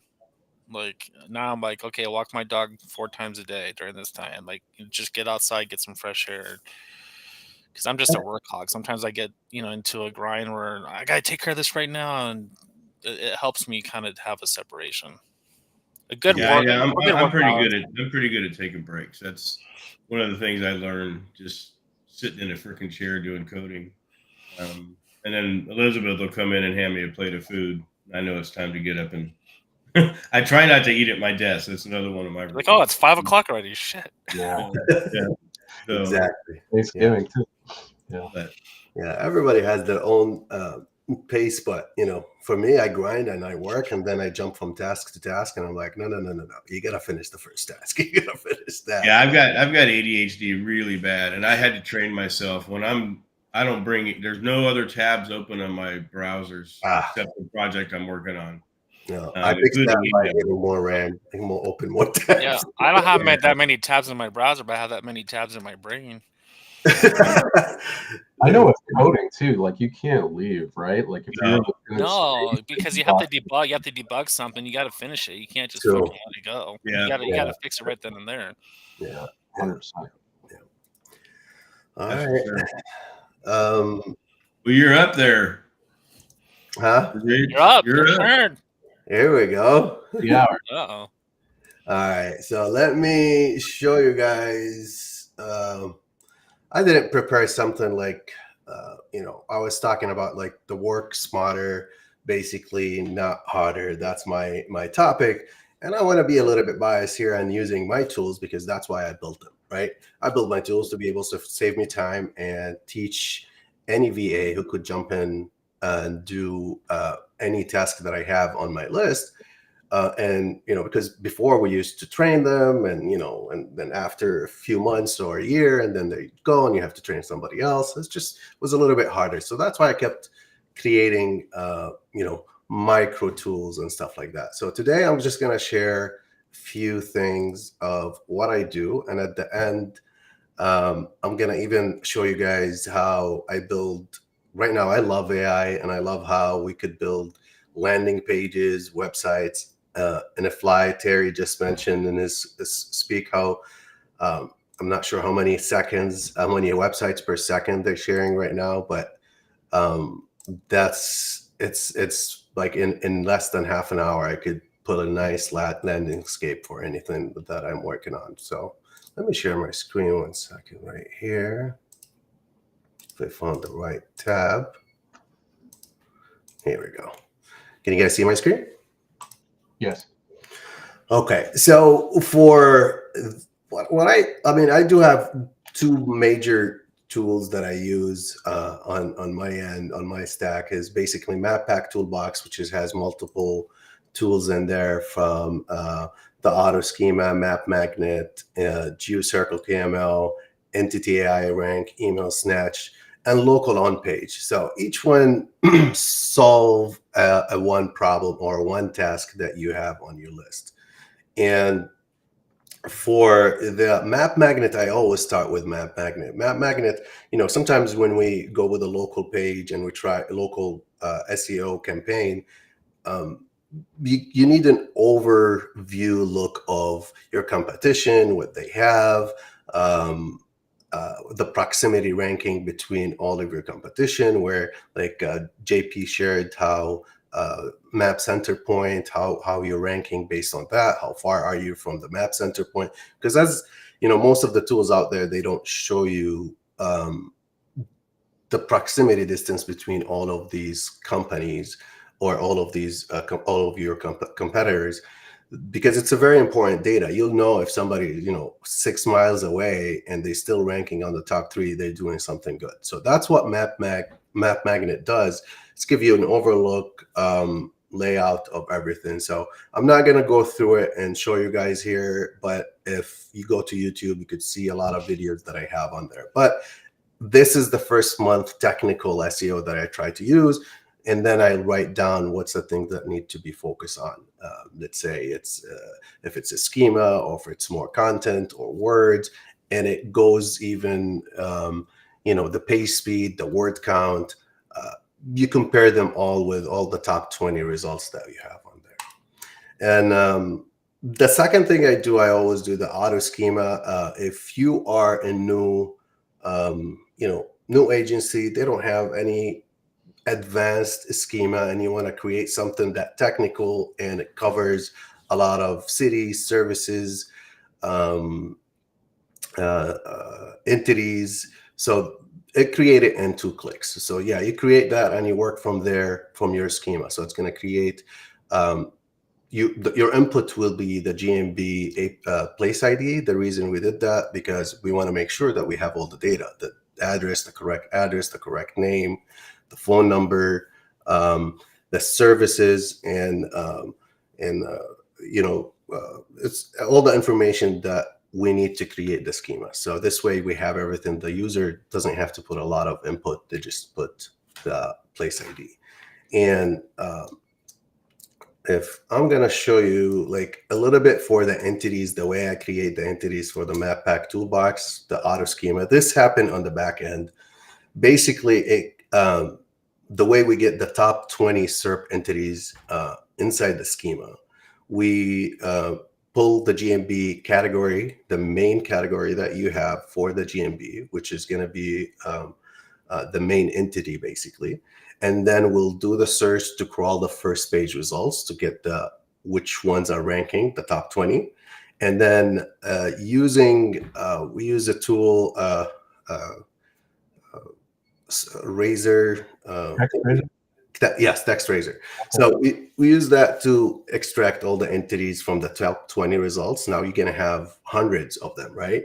Then you have to optimize them in a way that because it gives you the entity relevance score. So then we'll organize it in and basically top 20, and then it generate the entity Google link for each one for that entity. I'm sorry, no, then we extract the top 20, the entities itself, and then we'll generate the entity description, the entity Wikipedia link, and the Google link for each one of them. And then we put them in the knows about section. And the Google link will be same as. This is just a screenshot of the actual entities. I find this, it helps a lot. You could have this data somehow in the front end, on the front end content, but I like to have it in the schema as well. So it has the entity, the description, and the same as a Wikipedia link and the Google link.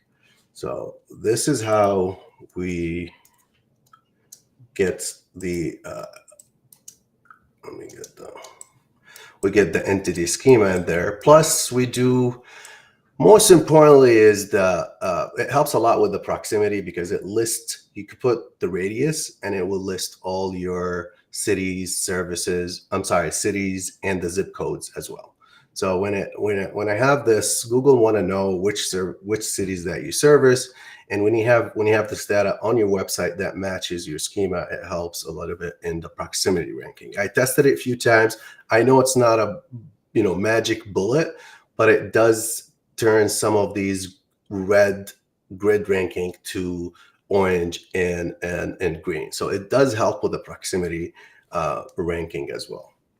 Now, let me see. I remember back in the day of IMG testing, I had one published test that actually made it through the finish line, and it was testing what type of link got the best ranking result, and it was your Google machine readable IDs versus like Wikipedia was a close second, and then the other ones kind of trailed off. But it 100% makes sense that would be the one to get the best results, because it's programmed right into like Chromium and everything else, right? So the other test that I never got around to, I wanted to see if there was a benefit for about and mentions, where I always put the things that were on the page, the main entities in the about section, and I thought that might have priority versus mentions would be more like your secondary topics like we looked at on that Wikipedia page. But I would have to come out with a test before I'd say, hey, this is the way forward. But yeah, and knows about, I always forget to put the actual entities in the links in the knows about section. So that's real smart. Like when you did for the tool, I was like, man, why didn't I, but nobody really talks about schema. So I'm glad you create these tools and like we're having these discussions, because there's maybe 5 people maybe in the world that I can talk to on the same level, like Simon and another one, Clint and you guys. Like, how do you do this? Swiss Army Knife was another one, like Max. Swiss Army Knives, yes. Did they still have it? I think they stopped it. I don't know. I'll check it. I think, yeah. But yeah, it's a great tool as well. So yeah, I mean, the reason I built it, again, just to work smarter and create quicker, and then from there we could go with the advanced schema if you need to do with the auto schema and go with a little bit more details. And there's a lot more in the map pack that I do right here that helps, especially the last time the last tool I created, it's the local on-page analyzer, because a lot of on-page analyzing tools, it's just a general on-page, not from the local SEO perspective. So with my tool, what I did is basically having, sometimes you need to check if the address on your website match the address on your GMB. It's going to give you that. If your map embed is on the home page, the landing page of your GMB. So those small data, it helps with, basically mirroring what you have on Google as well. I didn't find any on-page analyzer out there that focuses just on the local pages, basically local SEO. And that's why I built it. Just again, it give me this is the first month we have to do it, give us a big picture, and then we'll work from there to be able to analyze everything. Now, after we do whatever I need to do in the map pack the first month. This is where the second or the third month that happens. You need to create the content, basically content that it helps with having more. Give you more authority in Google eyes. So with BlogStorm, which is the people also ask, you guys mention it a few times. To create that content, I just wanted a tool to be able to search the Google results and extract those questions and create those those blogs and put them on your website right away. The main reason I did it is saving time, right? And I wanted to have it as a cluster because I'm reverse engineering what Google sees based on the main keyword that you put in, right? So it's everybody does it, but it's when you do it in a cluster way. I don't think this is clear enough. That's a bad screenshot that I took, but when you put the main Google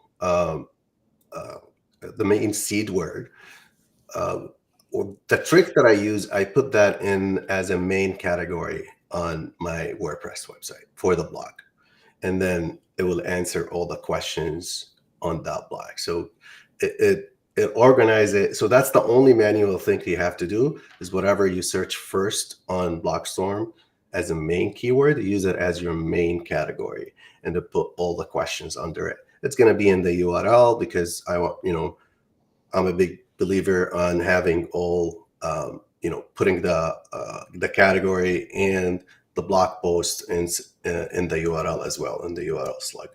So what the PA does, the reason is, you could do it manually. There's tons of tools out there. You could build it, right? But it's going to save you a lot of time because when it creates them, it's going to give you SEO optimized, the title, the meta description, the inbound links, this is how Google love the cluster pages and the way it links to each other. And with my tool, it's going to create the internal links and the outbound links with everything in there. So I could shoot out 100 blogs and drip feed them on the website if I need, like 5 pages or 5 blogs a week, or whatever you guys, whatever the campaign needs, basically. And it's just, and leave it out there. It's just it does really good, and it's actually ranking a lot on the actual people also ask questions. One of our customers, we took them from being local to nationwide because he's been ranking, and you guys mentioned earlier that you're getting traffic from all over the world, and we're like, okay, how can we turn your business to be able to service not just local and have it as nationwide? And we did that by it was an urgent care, so we did add a telemedicine, a video, basically to take care of patients anyway in the United States, basically. So it was pretty happy. We turned them from local SEO, local business as an urgent care to nationwide business. Why? Because we got the traffic from people also ask questions. That's how we got a lot of traffic for him. And when I okay, so these questions, when I drip feed them to the WordPress, there's a plugin, I can't remember the name of it, but it's I think it's a social, I'll check it later and I'll put it in the comments. But what it does, it take the posts and share it as a social media post on your Instagram and Facebook and Google My Business as well. So what I did, I set it up every day, post on Google My Business, post on social media and Instagram. So now my customer looking at it like, hey, we're giving me social media content plus blogs. So, but it's all on auto. I'm not touching it, just overlooking it basically. So that's something really helpful to use with the people also ask questions. Now, the other mode, which is everybody love, it's creating the service city pages. When you have a customer jumping in, you need to create, if they have like 10 services and 10 cities that they want to rank for, you need to create 100 pages that's basically cover all the service city pages on their website. With BlogStorm, you could create those in like 10 minutes, and it's connected to your WordPress. And the I don't want to show a lot of reports or anything, but it works. This cluster, when we push it, it just like it does really good. And I see these are ranking like 23 of the 24 keywords that we put. They're in top 3. It ranks pretty high because Google sees it as a cluster.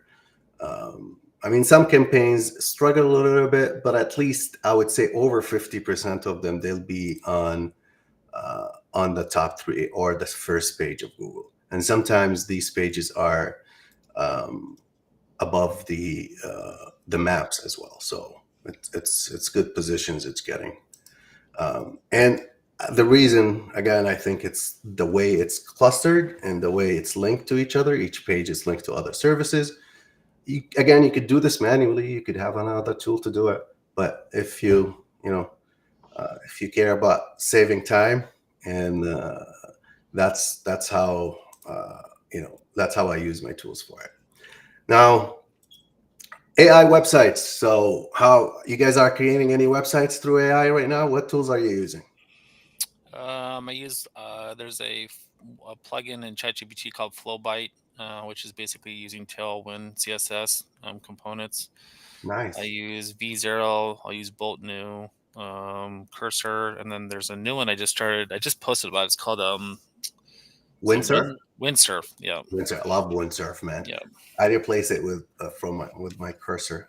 Cursor just got an update yesterday, a couple days ago. Yeah. I have to check it, but they're not trying to catch up to the game. But Windsurf are doing great. So I mean, there's a new website a few weeks ago, or last week I actually found it. It's called Copy Coder. So I could show you guys a little bit what you could do with it, right?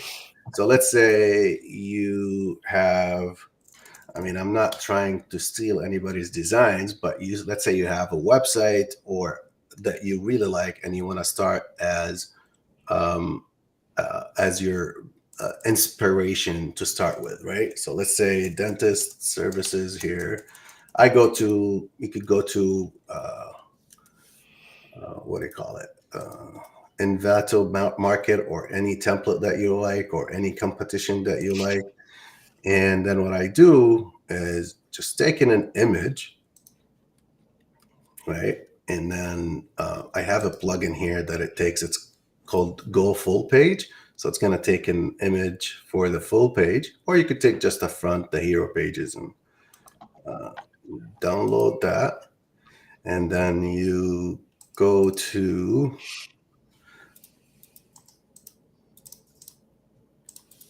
Copy Coder, and you upload the image.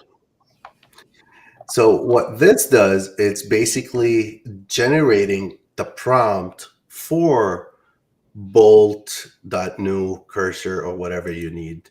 Because when you prompt it, you could go ahead and you could go directly to them and start ranking and start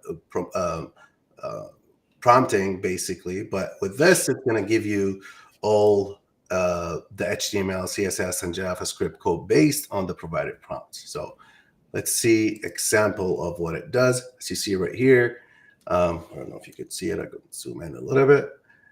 Create a detailed component with these requirements. Use client directly. So if you scroll down, you'll see it's a pretty intense, great prompt to create the actual website. So you copy the prompt. Now, this is a section if you need to add in different pages and you need to generate that prompt. But for now, let's say go to Bolt. It's one of my favorites. I don't know if I'm signed in. You just copy and paste, and you'll have a pretty good website. I mean, pretty good prompt that creates a really good website. Now, my trick making this look better it's going to take a minute to create this, but this page, create it with Bolt New with the same strategy. This page as well. There's a lot of detail that it took a little bit then more than half an hour. This one took because there's a lot of detail that I wanted to have it in there. So I never created. I mean, I always wanted to create my own website. I'm like, oh, this is easy. Okay, I'm gonna create my own website now. And they look great. I mean, I don't know if you guys agree. The Bolt New is just great with the design. Yeah, I love it. I use it all the time. I love it too. So right now we got some errors. You're gonna get some errors, and then it's either gonna figure itself, correcting itself, or it's just gonna you're just gonna take a screenshot and run it. So Tailwind is solid too, just in general, because you can create just simple one-page sites. It pulls in all the CSS from like a external network. So you just basically can create, one-page components. The CSS is all hosted somewhere else. A couple of services, one of them's through JS Deliver, but it automatically does it for you. So you can create some pretty nice sites.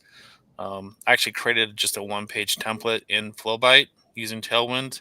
And then I created a script. I don't know if you guys saw my post maybe a few weeks ago, a month ago. I created a Python script that actually goes out and creates HTML mass page. And it's all based on using Flowbyte. And then you just basically put in a placeholder for the city geo, decide if you want to interlink it, and it shut out like 31,000 pages within like maybe 30 seconds. Nice. I'm working on a new project as well. I don't know. I'll tell you about it. It's more programmatic SEO, but it's one page, but for Google, it sees it at 30,000 pages. So it's a one-page website, but it's like a directory, and it's how Yelp is and how other directory pages are, directory websites. They create one page and a script that it changes based on. So I'm working on that. That's going to be interesting to create. So I wish I was hoping after the holiday to do it. But what was the one you mentioned? What was the tool you mentioned, JP? So in ChatGPT, there's a plugin called Flowbyte. It's basically Flowbyte. So it uses Tailwind. Yeah. So yeah. So so basically, I don't know. Give us some errors right here, but I have to dig deep in it and see why we're giving them errors. Usually, it's much easier than that, and it will fix the errors. Maybe the prompt was a little bit. I didn't go over it, but you get the idea. With the cursor, don't be scared, guys. If you're not, if you're not a coder or anything, it's just like it's. If you test it, try it, create a simple page, start prompting it, and it will save you time. So that's how we work, smarter than harder, guys. So that's how I build all of these pages. And right now we have the BlogStorm. I just launched it, basically having launched the the founding 100. So if you join, it's a lifetime deal, $500 lifetime. You just have to plug in your OpenAI API key, and you'll get 1,000 credits every month. And you could use it for the people also ask questions. You could use it for the local pages. You could even use it for the new blog to podcast, creating your own AI podcasts as well. That's for BlogStorm, and for MapPack, I'm having 50% off for the first 3 months, and for annual plans for the existing customers, they could get over 35% off the yearly, which is usually about $1,000 a year. So it's $650 a year right now. And yeah, it's just. That's what I'm having for Black Friday. And if you guys have any questions, let me know. And if we couldn't answer it in the live, we could, reply back to your Facebook as well. So that's mine, guys. So that's awesome. Jumping off points, right? Save time. Yeah. And, I use it all the time. I honestly do. And you know, it's You use MapPackToolbox, right? Mostly. a lot of schema, yeah, specifically for local landing pages, and a lot of it's a starting point for our local schema usually. Yeah, it's a good starting point as well. Yeah, that's what I use it for. So, Good. all right, I think this is the wrap up. If you guys have anybody who is still listening, I really appreciate guys taking the time and Look at watching. that timer right now. We're right It's on fun. time. 1:59. That's flawless victory. That's good. I don't know how you managed that. We did it. It happened. You just saw it. Yeah, it was great. It was great. Thank you guys for taking the time, and Yeah, thanks for having us. Yeah, it was a Appreciate lot of fun. Thank you. appreciate it. And then we're probably gonna do this again. So if you guys are watching, let us know in the comment what do you think, and you could reach out to Chris, Terry, or JP for any questions. And we'll see you in the next one. Thank you guys. Thanks, See ya. guys. Everybody. Bye.